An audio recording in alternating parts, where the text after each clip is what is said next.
Un abrazo fraternal, Kalin. Un placer poderte explicar desde una óptica exacta en la Biblia lo que es ortodoxo o ortodoxa. Primero vamos a empezar por términos seculares a través de la Real Academia Española. Dice, conforme con la doctrina oficial de una religión. Lo contrario a una religión es heterodoxo. O sea que para la iglesia ortodoxa griega o del rito romano, yo soy heterodoxo. Pero definir quién es ortodoxo a la doctrina de Jesús, hay que definirlo por los originales. Más abajo dice, conforma con la doctrina fundamental de un sistema político filosófico. Purista, puro, legítimo, auténtico, íntegro, fiel, recto. Y dice, conforme a los hábitos o prácticas generales admitidos, una forma de vida ortodoxa, purista, puro, legítimo. Entonces, para medir quién está en la verdadera ortodoxia, hay que ir al documento original de los primeros 100 años, que es nuestra bella y hermosa Biblia, en los libros del Nuevo Testamento, canonizados tanto por la Iglesia Ortodoxa, por la Iglesia Católica, por la Iglesia Protestante y por la Iglesia Pentecostal. Entonces, ¿se es ortodoxo en la doctrina de Jesús o se es, verdad, ortodoxo en la doctrina de lo que inventaron los hombres más adelante? Un resumen, por ejemplo, como tú eres católico, de la ortodoxia de Pedro, vamos a analizarla y le hacemos un paralelismo con las palabras de Jesús, ya que tu catecismo católico en los numerales 1691, 92 al 1698 nos habla de una vida en Cristo.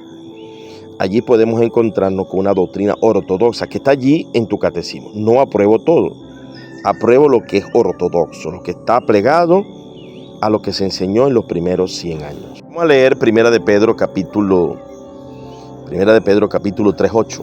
Finalmente, sé todos de un mismo sentir. Tenemos que ir al mismo sentir de Pablo, de los apóstoles. Pablo dijo una misma regla. No podemos cambiar esta regla, amado hermano. Compasivos, amándonos fraternalmente, misericordiosos, amigables, no devolviendo mal por mal ni maldición por maldición, sino por el contrario, sabiendo que fuisteis llamados para que heredéis bendición. Aquí vemos el Sermón del Monte. De todos mismo sentir, Jesús dijo, para que sean uno como yo y tú, Padre, en la verdad, por supuesto. Compasivos, Jesús dijo, bienaventurados los misericordiosos. Amándonos fraternalmente, Jesús dijo que nos amemos los unos a los otros. Misericordiosos, Jesús dijo una bienaventuranza. Sermón del Monte, bienaventurados los misericordiosos. Amigables, Jesús dijo, aprendan de mí que soy manso y humilde de corazón. No devolviendo mal por mal. Sermón del Monte, orar por los enemigos.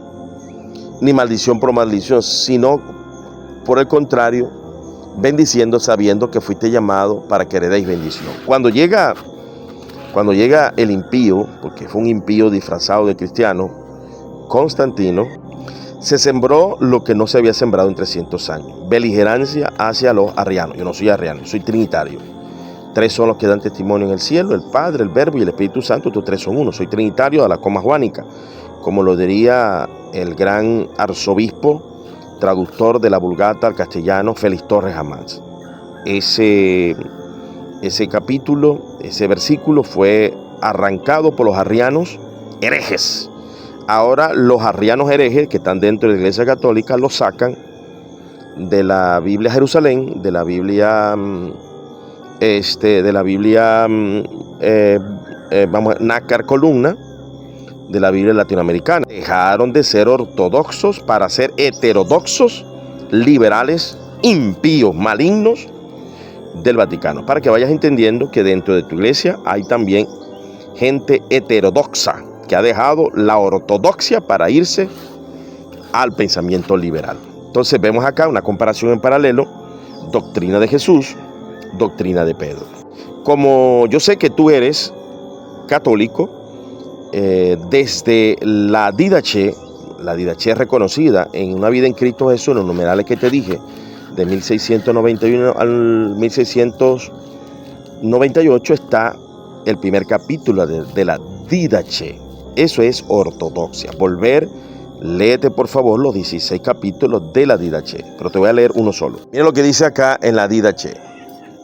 Bendigan a los que los maldicen y rueguen por sus enemigos y ayunen por los que los persiguen. Porque qué mérito hay que amen a los que los aman. ¿No hacen esto los gentiles?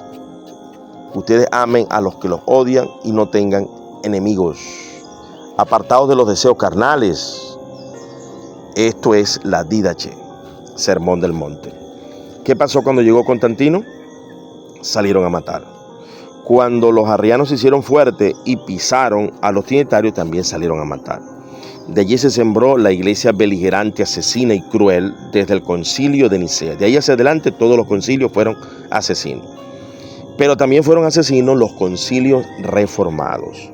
Entonces, una doctrina supuestamente reformada o una doctrina católica que fuese asesina, apóstata del Sermón del Monte, no es ortodoxa, porque las primeras iglesias que se fundaron, las 7 iglesias de Apocalipsis, allí vemos que hay unas iglesias ortodoxas en Mirna y Filadelfia, son ortodoxas, mantuvieron la doctrina, pero las otras 5 fueron heterodoxas, se desviaron.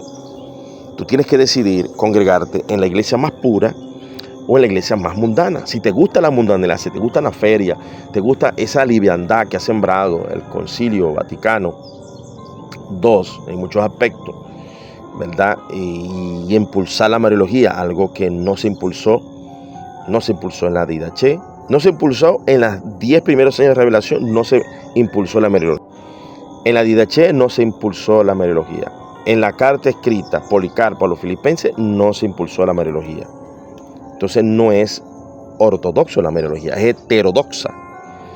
En la carta que escribió Clemente, te lo voy a leer ahorita, que fue para ustedes el 4º papa, si más no me equivoco. Para ustedes el primer papa, Pedro, ya te leí el primer papa.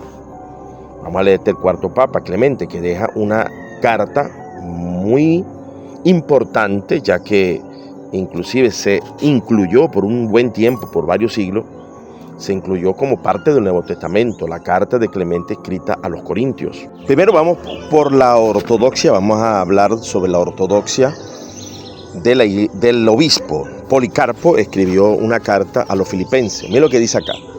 También los presbíteros deben ser misericordiosos, compasivos, con todos, que devuelvan al recto camino a los descarriados, que visiten a todos los enfermos, sin olvidar a la viuda, al huérfano, al pobre, sino pensando siempre en hacer el bien delante de Dios y de los hombres.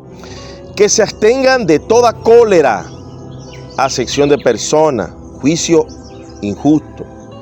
Que estén alejados del amor al dinero, que no piensen mal rápidamente de alguien, que no sean duros en su juicio, sabiendo que todos somos deudores del pecado. Allá los fariseos soltaron la piedra cuando le pusieron una mujer adúltera. ¿Qué hizo el concilio de Nicea? ¿Soltó la piedra? No. Son heterodoxos, apóstatas. Tanto la Inquisición católica como las crueldades reformadas son heterodoxas, impíos. Esto es Policarpo escribiéndole a los filipenses. Ahora vamos a ver Clemente, cómo Clemente le escribe una carta desde Roma, que para ustedes es un papa, el 4º, pero para mí no lo es, ¿no? Pero vamos a hablarte en tu mismo lenguaje. Mira cómo Clemente corrige a los corintios. Seamos pues humildes, hermanos, poniendo a un lado toda arrogancia y engrimiento y locura e ira. Hagamos lo que está escrito. Porque el Espíritu Santo dice: no se alabe el sabio en su sabiduría, ni en su valentía se alabe el valiente, ni el rico se alabe en su riqueza, mas el que se alabe, que lo haga en el Señor. Dice que le busca y hace juicio y justicia. Y sobre todo recordando las palabras del Señor Jesús, que dijo enseñando indulgencia y longanimidad. Tened misericordia y recibiréis misericordia. Perdonad y seréis perdonados. Lo que hagáis, os lo harán a vosotros. Aquí está Sermón del Monte. Todos aquellos, tanto pentecostales como luteranos, católicos, ortodoxos, que abandonen la ortodoxia del Sermón del Monte son heterodoxos, apóstatas del Sermón del Monte. Lo fueron los católicos, los ortodoxos, los luteranos, los presbiterianos Y tristemente hoy muchos pentecostales son de la teología de la prosperidad. Eso es heterodoxo. Dios te bendiga y te guarde.